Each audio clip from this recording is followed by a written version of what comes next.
Hi everyone, welcome back. This is Anajakshi, pursuing my education at Sri Venkateswara College of Engineering and wearing the ASN 1VE 21 CS 184. Today I am here with the subject Automata Theory and Compiler Design. In this video, let's study about converting of NFA to DFA. A non-deterministic finite automata, that is NFA, can have a transition that goes to any number of states for a given input and state. A computer program needs precisely one transition for a given input from a given state. The process of converting NFA to DFA eliminates its ambiguity and allows a program to have a compiler construction. NFA also suffers from combinational explosion, reducing to DFA and can reduce the state and its transitions. Steps for converting NFA to DFA. An NFA can have a 0, one or more than one move from a given state on a given input symbol. An NFA can also have a null moves. On the other hand, DFA has one and only one move from a given state on a given input symbol. Steps. First step, convert the given NFA to its equivalent transition table. For each state in the NFA and each input symbol, determine the set of states reached by the following transition rules. Construct a table with a row representing the states and a column representing the input symbols and cells containing the set of states reached. Create a DFA start state. DFA start state is a set of all possible starting states of NFA. The set is called a epsilon closure of NFA state. The epsilon closure is a set of all states that can be reached the start state by following epsilon transition. It is denoted by the symbol as given there.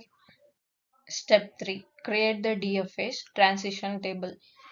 Instead of individual states, the rows and columns represent sets of states. For each input symbol, the corresponding cell in transition table contains the epsilon closure of the set of states obtained by the following transition rules in the NFA's transition table. Create the DFA's final states. The DFA's final states are the sets of states that contain at least one final state from the NFA. Simplify the DFA. Remove the unreachable states, remove dead states, merge equivalent states. Step 6. Repeat the steps 3 and 5 until no future simplification is possible. We repeat steps 3 and 5 until no future simplification is possible. The final DFA obtained is the minimized DFA equivalent to the given NFA. The final DFA obtained is minimized the DFA equivalent to the given NFA. To understand better, let's take an example. Convert the following graph from NFA to DFA as shown in the figure. In order to solve any NFA to DFA problems or DFA to NFA problems, the first solution we have to find is to find the subset of that question. For this question, we have the subset represented in Q as Q is equals to Q0, Q1, Q2, Q0 and Q1, Q0 and Q2, Q1 and Q2, Q0, Q1 and Q2. The alphabets represented as A and B. The state transition from Q0 to Q1 with respect to A will be Q0. The state Q0 and Q2 with respect to B will be Q1 and Q2. The state Q1 and Q2 with respect to A will be Q0. The state Q1, Q2 with respect to B will be Q2. The state Q0, Q1 with Q2 with respect to A will be Q0. The state Q0, Q1 and Q2 with respect to B will be Q1 and Q2. The next step, we have earlier learned that the transition table, the first symbol indicates the states Q0. Q0 on moving to A will be Q0. Q0 on moving to B will be Q0 and Q1. Q1 on moving to A will be null and Q1 on moving to B will be Q2. Q2 on moving to A will be null and Q2 on moving to B will also be null.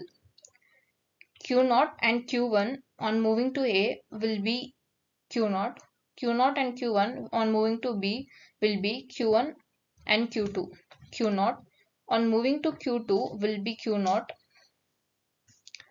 Q0 and Q2 on moving to B will be Q1.